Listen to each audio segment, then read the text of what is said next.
Hello, people of God. Welcome to our today's episode on Let's Keep Our Education Catholic. I'm Sister Augustine Ambata.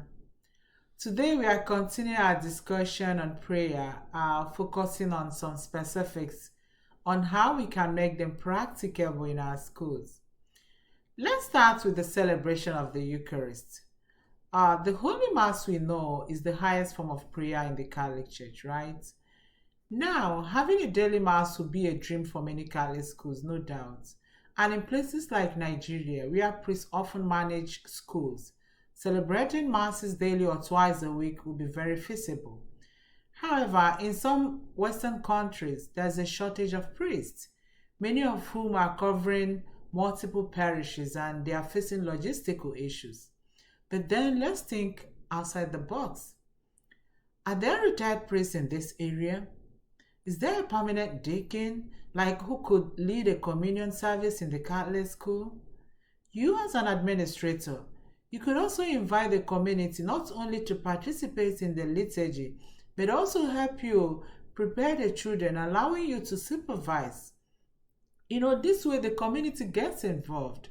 So I encourage you to step out of your comfort zone and consider involving people who need to do community service. Also, when you are developing mass schedule, consider what time frame works best. In many Catholic schools that celebrate mass once a week, it's often on Friday before lunch or dismissal, allowing parents to attend and pick up their children afterward. So what works best for you and your school?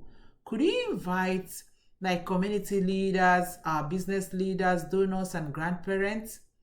Because different entities observing and participating in your school's growth can be very beneficial. Some people might have misconceptions about Catholicism or Catholic education. It's an opportunity to invite them in, bring them into the Catholic school community. Jesus, the Good Shepherd, wants to care for all his sheep. How can your community, your school community, be a facilitator? Also, we know that children in the first grade or primary one may not be able to read the first reading or maybe say the prayers of the faithful, right? But then they love to emulate the older student, right? Also, they can also learn by practicing. Like on All Saints' Day, they can dress up as patron saints, read a sentence or two, or sing or perform a liturgical dance. It is a learning experience for everyone. Everyone has a gift. So let's give people the opportunity to use God's gift. And then speaking of gifts, consider involving special needs or disabled students in the liturgy. Is there a priest in your diocese who can use sign language? Invite the hard of hearing, the deaf community to participate. How do we bring our love of Jesus to others?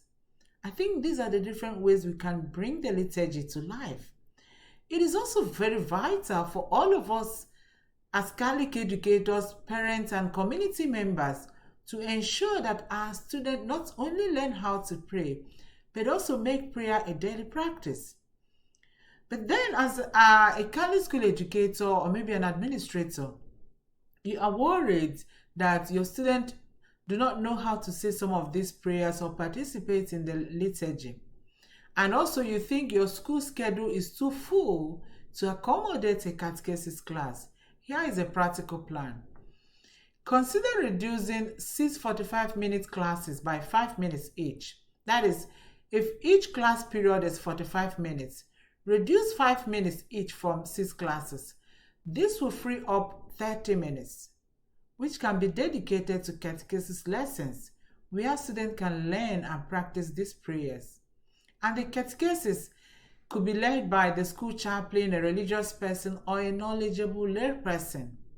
But then if you have alternative methods that work best for you, feel free to share them with us. And if you want to talk to me about integrating some of these practices, don't hesitate to reach out. My email is in the comment section. Let's do our best to keep our education Catholic. Thank you and God bless you.